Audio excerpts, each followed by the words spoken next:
Olivia, grab this. I'm not cooking anything now. I'm really tired.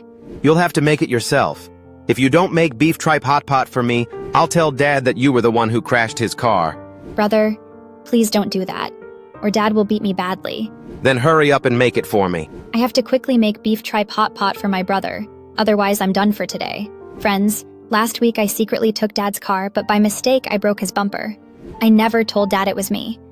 But if he finds out now, my pocket money will be stopped. Friends, tell me in the comments. Have you ever damaged or broken something and then hidden it from your parents? If yes, share it in the comments and don't forget to like the video.